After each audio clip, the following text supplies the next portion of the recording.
ఎట్లా నడుస్తుంది big boss కాళ్ళతో నడచలేదు బ్రో. టీవీ ఛానల్స్ మన ఆహాలో నడుస్తుంది ప్రస్తుతానికి. కంటెస్టెంట్స్ లో నాకు రీతు వర్మ అంటే ఇష్టం బ్రో.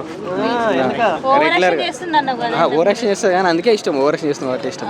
కామనర్స్ ఈసారి సెలబ్రిటీస్ కలిపి ఆడుతున్నారు. మరి రిజల్ట్ ఎలా ఉంది? ఓకేనా లేకపోతే బోరింగ్ అనిపిస్తుంది? బోరింగ్ అనిపిస్తుంది బ్రో. కామనర్స్ కొద్దిగా ఓవరాక్షన్ చేస్తున్నారు. నాకు తెలిసిన దొరక అవకాశం దొరికింది, రెచ్చిపోతున్నారు. మన గుండంకుల్ అందరూ గుండంకుల మీద పడుతున్నారు. ఎందుకని మెయిన్ ఆయన ఓవరాక్షన్ మెయిన్ కారణం. అంతే. కామనర్ గుండంకుల్ మాస్క్ మ్యాన్ అనిపించిందే చెప్తున్నాడు అంటున్నారు కదా, దాని ఓవరాక్షన్ ఎందుకన్నా? అనిపించింది చెప్తే ఓవరాక్షన్ అన్నారు బ్రో. మనసులో ఒకటి అనుకుని బయట ఒకటి చెప్తే ఓవరాక్షన్ అంటారు. వాళ్ళు చూస్తే తెలిసిపోతుంది కదా. అది ఆయన ఫీల్ అవుతాం, మిగతా ఫీల్ అవ్వట్లేదు. 100% డామినేట్ చేస్తున్నారు బ్రో.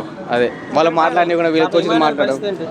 హిమాలయన్ గారు బాగానే ఆడుతున్నారు బ్రో. ఎంటర్టైన్మెంట్ చేయాలని చూస్తున్నారు కానీ వీళ్ళు పాజిటివ్గా తీసుకోవట్లేదు అనమాట. అదే కామర్స్ అదే దొరక అవకాశం దొరికింది, ఓవరాక్షన్ చేస్తున్నారు. అదే అనుకుంటాం. వీళ్ళ ఏదో ఎంటర్టైన్మెంట్ చేద్దాం చూస్తున్నారు, వీళ్ళు అది యాక్సెప్ట్ చేయలేకపోతున్నారు. మన గుండంగులను మొన్న యాక్సెప్ట్ చేయలేదు, పనిచేశారు. ఈయన తీసుకోలేక అది ఓవరాక్షన్. సంజన గారు సంజన గారు అవమానించారు బాగా. నాకు తెలిసి సంజన గారు క్యాప్టెన్ బాగానే ఉంటుంది అనుకున్నప్పుడు. గుడ్డు దొంగతనం చేసినప్పుడు ఎలా అనిపిస్తుంది? గుడ్డు దొంగతనం బాగానే లేదు బ్రో. ప్రస్తుతం ఏదో స్ట్రెంత్ కోసం దొంగతనం చేస్తుంది అంటే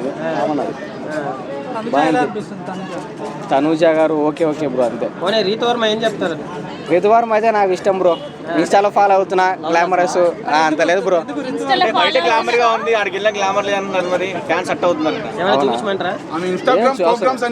ఇన్స్టాగ్రామ్ ఆల్రెడీ మొత్తం చూసినా బ్రో. బిగ్ బాస్ చూపించాల్సిన అవసరం లేదు. అక్కడ ఉండే ఇన్స్టా కాదు కదా బ్రో, టీవీ ఛానల్ వాళ్ళు ఏం చెప్పినట్టు అది ఫాలో అవ్వాలంటే. ఎలా ఉండాలో చెప్పండి.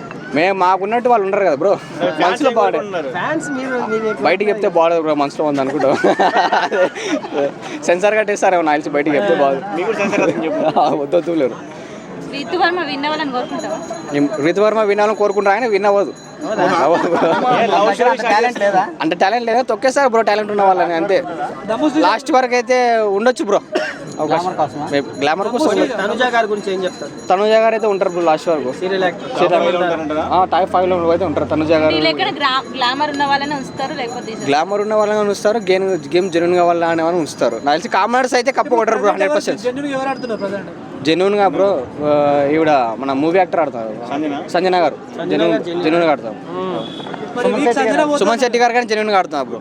ఆయన గ్రాఫ్ పెరిగింది. డల్ అయిపోయారంటే అందరు కలిసి ఆయన డల్ చేస్తున్నారు బ్రో. ప్రతి ఒక్క పాయింట్ ఆఫ్ చేస్తున్నారు. నాకు నచ్చిన వాళ్ళు అంటే కామనర్సే బ్రో. పొట్టుకున్నాలని కాదు బ్రో, అని అదే ఫిజికల్ గా స్ట్రెంత్ ఆయన లేదని చెప్పి ప్రతి ఒక్కరు ఆయన డామినేట్ చేస్తున్నారు. సుమన్ శెట్టి గారిని వీళ్ళందరినీ సపరేట్ కామనర్స్ వీళ్ళని పార్ట్నర్ చేస్తున్నారు బ్రో. వాళ్ళు బాగానే ఉంటున్నారు కానీ అదే కామనర్స్ కొంచెం తగ్గి ఆడితే బెటర్ నేను అనుకుంటున్నా. ఈసారి సుమన్ శెట్టి గారు ఎలిమినేట్ అవుతారు అనుకుంటున్నాను నేను. అది నేనైతే ఫేక్ అనుకుంటున్నాను. సెలబ్రిటీ విన్ అవుతారు బ్రో. కామర్స్ విన్ అయ్యే ఛాన్స్ అయితే లేదు ఈసారి 100%. సపోర్ట్ చేస్తున్నారు కానీ కామనర్ అయితే 100% విన్ అవ్వరు బ్రో. సెలబ్రిటీ విన్ అవుతారు ఎవరో.